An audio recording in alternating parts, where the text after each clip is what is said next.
안녕하세요. 오늘 저희 계속해서 출애굽기 38장 공부하도록 하겠습니다. 출애굽기 38장은 31절까지 있죠. 그래서 여기 또 분량은 긴데 내용은 많지는 않습니다. 왜냐하면 앞에서 이미 이야기했던 것들을 또 이제 반복하고 이제 정리하고 있는 장이기 때문에 내용 자체가 많지는 않습니다. 먼저 잠깐 기도하겠습니다. 하나님 아버지, 주님께서 주신 말씀으로 인해 감사드립니다. 저희가 과거에 이스라엘 백성 가운데 일어났던 이러한 일들을 교훈 삼아서 오늘날 저희 자신이 주님 앞에 바르게 설 수 있는 또 진리를 배울 수 있도록 도와주시기 원합니다. 감사드리며 예수님의 이름으로 기도드렸습니다. 아멘. 출애굽기 38장 1절부터 8절까지 보겠습니다.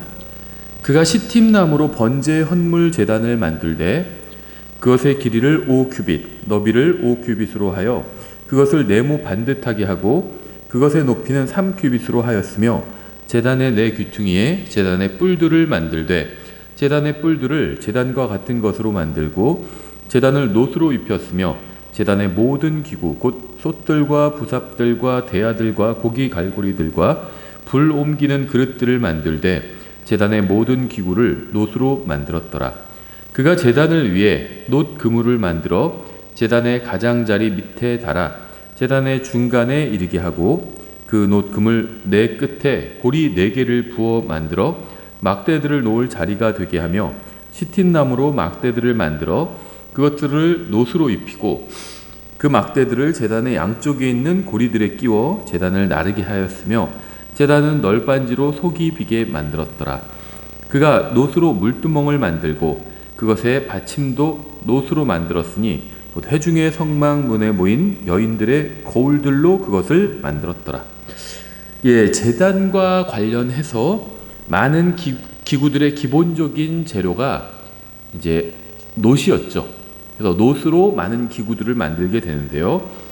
특히 여인들의 거울들로 물두멍에 받침을 만들었다는 말은 정말 인상적입니다. 거울은요, 자신을 볼 수 있는 도구죠. 거울로 여러 가지를 할 수 있겠지만 기본적으로 거울은 자신을 봅니다. 자신의 얼굴을 보고요. 또 전신을 비춰보면서 나의 어떤 외모를 확인하는 그러한 수단이겠죠. 특히 여자들에게는 중요한 도구입니다. 남자들도 거울을 보지만 압도적으로 여자들이 훨씬 더 많이 거울을 보죠. 남자들도 그렇지만 여자들은 특히 더 외출하기 전에 거울을 통해서 자기 모습을 확인합니다. 하지만 이스라엘의 여인들은 주님의 사역을 위해서 이것을 포기한 거예요. 여자들이 거울을 보는 것, 이건 정말 대단한 여자들에게는 대단히 중요한 일이잖아요.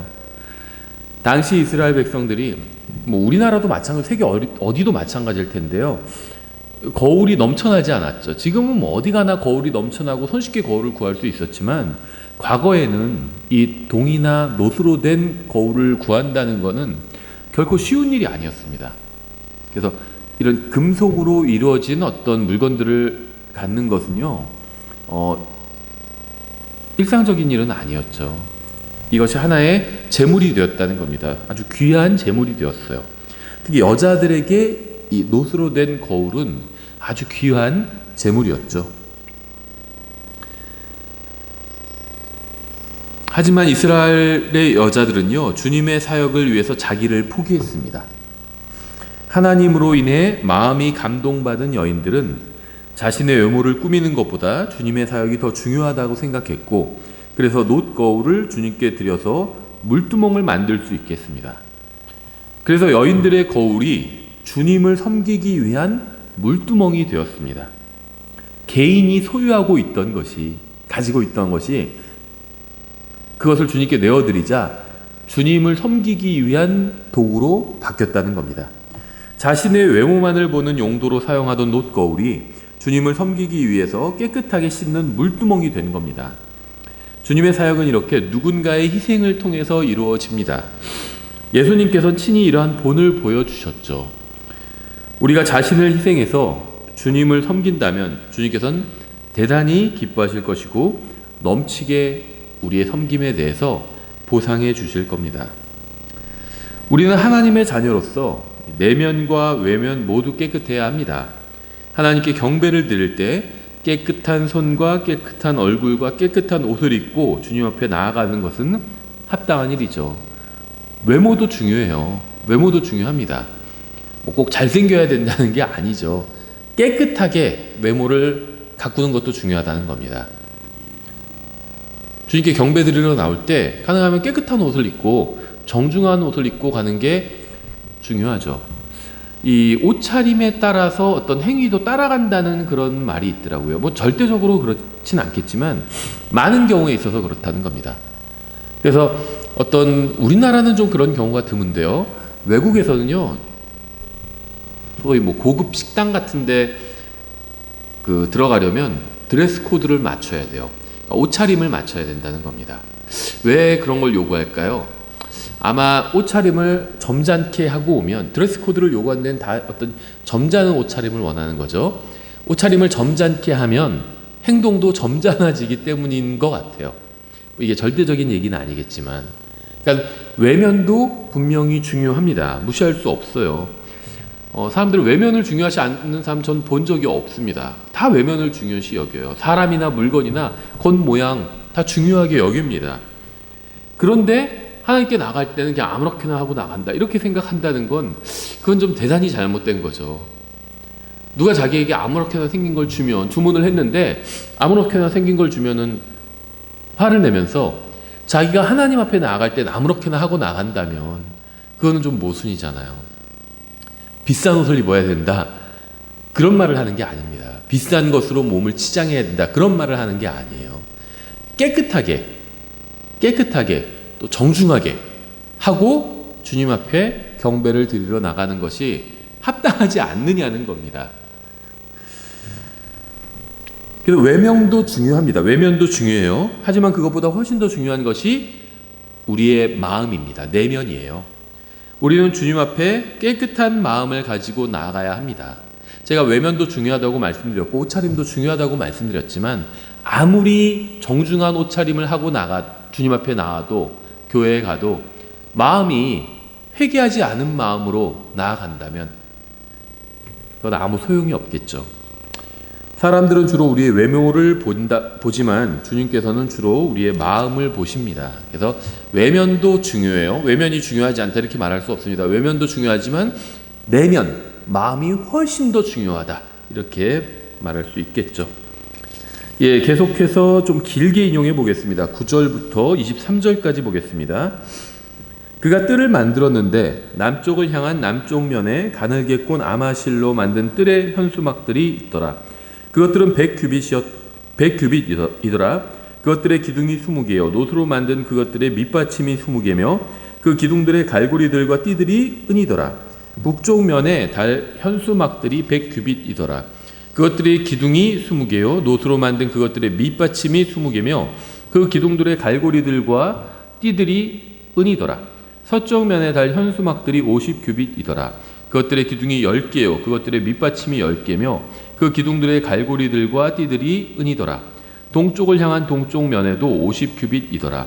문 이편의 현수막들이 15규빗이고 그것들의 기둥이 3개, 밑받침이 3개였으며 뜰 문 저편에는 이편과 저편에 15규빗의 현수막들이 있었고 그것들의 기둥이 3개, 밑받침이 3개 있더라.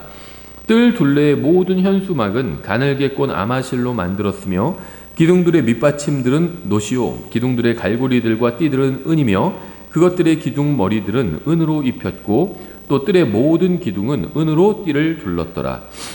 뜰 문의 현수막은 청색과 자주색과 주홍색 실과 가늘게 꼰 아마실로 바느질을 해서 만들었으며 길이는 20규빗이요 높이는 너비 방향으로 뜰의 현수막들과 같이 5규빗이더라. 그것들의 기둥은 4개며 그것들의 밑받침 4개는 노시오, 그것들의 갈고리들은 은이며 그것들의 기둥 머리들과 띠들은 은으로 입혔더라.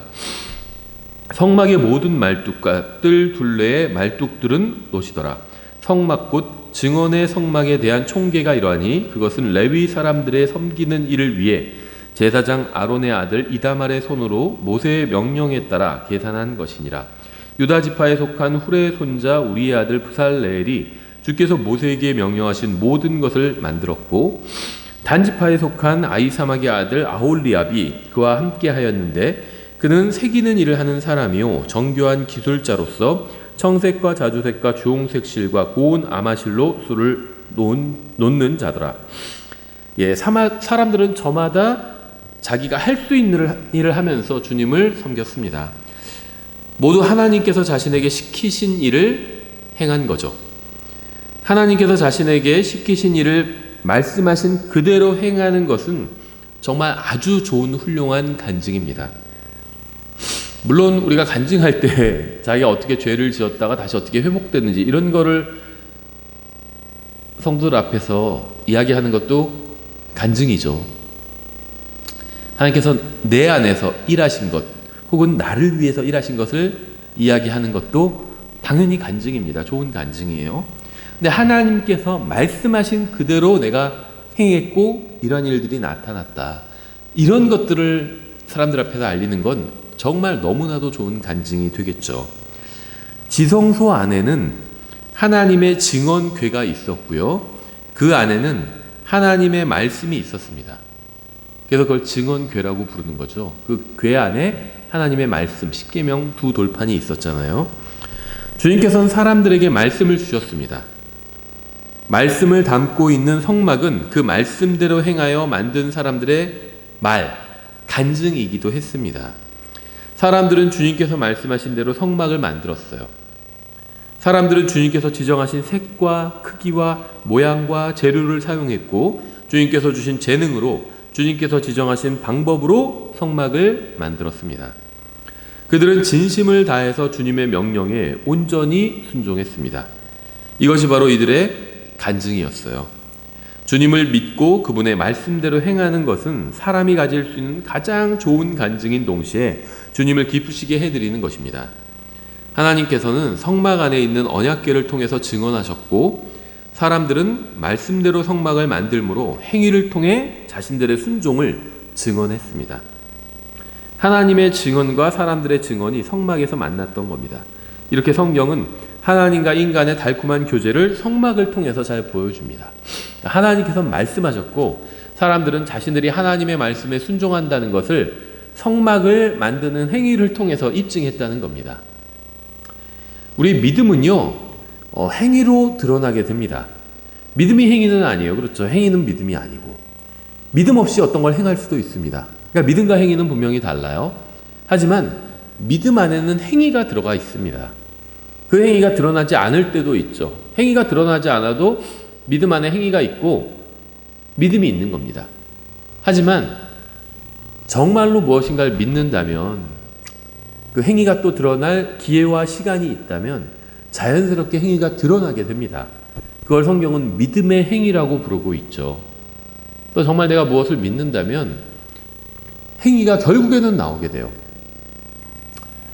예수님 십자가 옆에 달렸다가 구원받은 강도처럼 행위가 그 강도는 예수님을 믿었죠. 하지만 행위가 나올 기회가 없었습니다. 믿고 바로 죽었잖아요. 만약에 그 강도가 거기서 죽지 않고 계속 살았다면 그 강도가 예수님을 믿은 그 믿음의 행위가 나올 기회가 있었을 겁니다. 그 믿음의 행위는 뭘까요? 사도 바울처럼 복음을 전하는 것이었겠죠. 예수님을 믿은 사람은 그 행위가 언젠간 나오게 된다는 겁니다. 행위가 나오지 않는다면 그 믿음에 문제가 있거나 아니면 믿을 땐 진실하게 믿었지만 믿음이 성장하지 못한 경우일 수 있어요. 그래서 요즘 구원 상담을 하다 보면 이런 얘기를 많이 듣게 됩니다. 내가 예수님을 믿었는데 내가 아직 행위가 나오지 않는 것 같다. 그런 얘기들을 해요. 그래서 내가 정말 진정으로 믿은 것인지 잘 모르겠다. 그건요, 사실 아무도 알 수 없습니다. 믿었는데 믿은 사람의 합당한 행위가 나오지 않을 수도 있고요.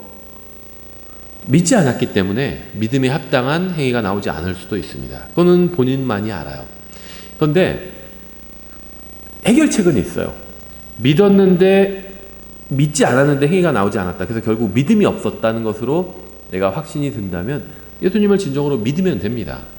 근데 내가 아무리 봐도 진정으로 믿기는 믿었어요. 근데 그리스도인다운 믿은 사람다운 합당한 행위가 나오지 않아요. 그런 경우에는 대부분 믿음이 성장하지 못했기 때문이에요. 다른 말로 하면 영적으로 성장하지 못했기 때문입니다. 그래서 영적 성장을 해야 돼요. 영적 성장을 하려면 무엇을 해야 될까요? 먼저 성경대로 가르치는 좋은 지역교회를 찾아야 됩니다. 그리고 그 교회를 통해서 하나님 말씀을 또 배워야 되겠죠. 하나님의 말씀을 배우는 데는요, 두 가지 방법이 있어요. 내가 혼자 성경을 연구하면서 배우는 것과 교회에서 하나님께서 은사로 주신 목사 겸 교사를 통해서, 성경 교사를 통해서 성경을 배우는 겁니다. 둘 중에 하나를 취사 선택하는 것이 아니라 둘 다를 통해서 성경을 배워야 돼요. 그냥 하나님께서 이것이 허용하신 방법이기 때문입니다. 둘 다 하나님께서는 이용을 하십니다. 그래서 성경대로 가르치는 교회를 찾아서 거기에 합류해서 거기서 하나님 말씀을 배우고요. 또 내가 혼자 읽으면서 내가 교회에서 배운 목사 겸 교사를 통해서 배운 이것이 정말 그러한가 하고 혼자 성경으로 또 확인해 보는 작업을 거쳐야 됩니다. 그래야지 성경을 알 수 있어요. 그럼 거기서 성경을 알기만 하면 영적으로 성장하느냐? 그렇지 않아요. 그 다음에는 자기가 배운 그 말씀대로 살아야 됩니다. 그래야지 영적으로 성장할 수 있습니다. 그래서 하나님의 말씀을 알고 거기서 끝나지 않고 말씀대로 행하는 것, 이것은 대단히 중요하고요. 이것이 있어야만 영적으로 성장할 수가 있습니다. 계속해서 24절을 보겠습니다. 성소의 모든 작업에서 작업을 위해 쓰인 금 곧 헌물로 드린 모든 금은 성소의 세겔에 따라 29달란트와 730세겔이며 회중에서 계수된 자들이 낸 은은 성소의 세겔에 따라 100달란트와 1775세겔이더라. 20살이 넘어 계수되기 위해 간 자가 60만 3550명이며 각 사람이 성소의 세겔에 따라 1배가 곧 반 세겔씩 냈더라. 모든 사람이 주님을 섬기는 일에 참여했습니다. 모든 사람이 하나님께 경배드리는 장소를 만드는 일에 한 부분씩 감당한 겁니다. 이들은 자신들을 이집트의 노예 생활에서 구출해 주신 주님께 반역을 행했던 은혜를 모르던 자들이었지만 이제는 신실하게 주님의 말씀에 순종하는 사람이 되었습니다. 지난날 주님 앞에서 수없이 불평하고 죄를 지었더라도 회개하고 주님 앞에 나와서 관계를 회복하고 주님을 섬길 수 있습니다. 아직 살아있다면 아직 기회가 있는 거예요. 주님을 섬길 수 있는 기회가 있는 겁니다. 아직 살아있는 사람은 구원받을 기회도 있는 거고요. 또 주님을 섬길 기회도 있는 겁니다. 죽고 나면 이제 그런 기회가 사라져요. 구원받을 수 있는 기회도 사라지고요. 주님을 섬길 수 있는 기회도 사라집니다. 아직 살아있을 때가 돌이킬 수 있는 때입니다. 주님께서는 누구라도 원하는 사람은 주님을 섬기는 자리에 참여할 수 있도록 용서해 주시고 기회를 주시는 분이시죠. 넘치도록 은혜를 베풀어 주시는 분입니다. 하나님께서 세상을 창조하신 것에 관해서 성경은 두 장을 할애하고 있고요. 창세기 1장과 2장이죠. 또 별들을 만드신 것에 관해서도 단 한 줄도 안 되는 두 단어로 말씀을 표현하셨습니다. 창세기 1장 16절에서 별들도 만드시고 이렇게 별들의 창조에 대해서 말씀하고 있죠. 하지만 성막을 만드는 것에 관해서는 13개의 장에 걸쳐서 말씀하셨어요.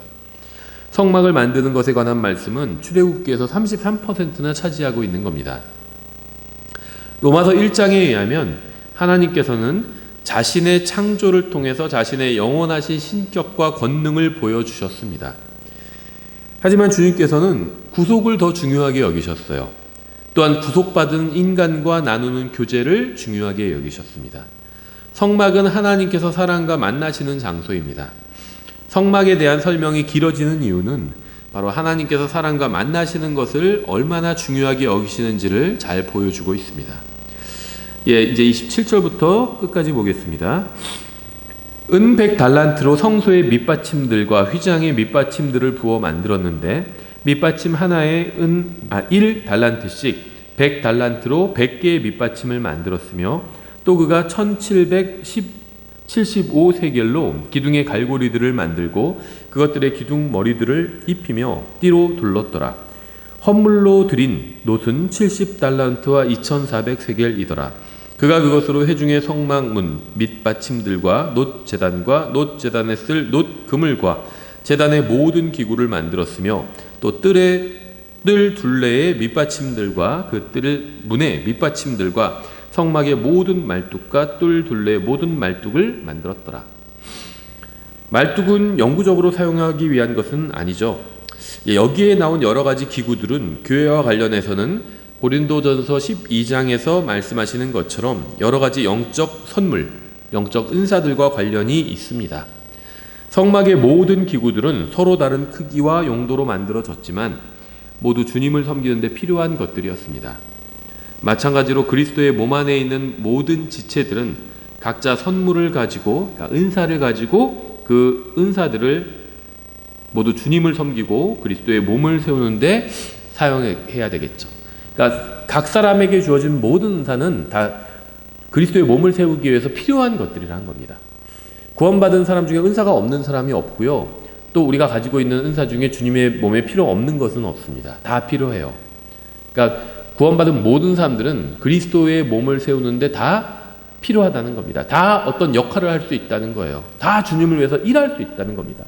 난 아무것도 가진 게 없고 할 수 있는 게 없어서 주님을 위해서 할 수 있는 일이 없다. 이런 사람은 없다는 겁니다.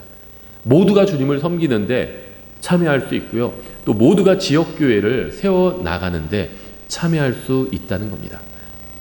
여러분은 지금 그리스도의 몸을 위해서 무엇을 하고 계신가요? 지역교회를 세우기 위해서 무엇을 하고 계신가요? 한번 진지하게 생각해 보시기 바랍니다. 감사합니다.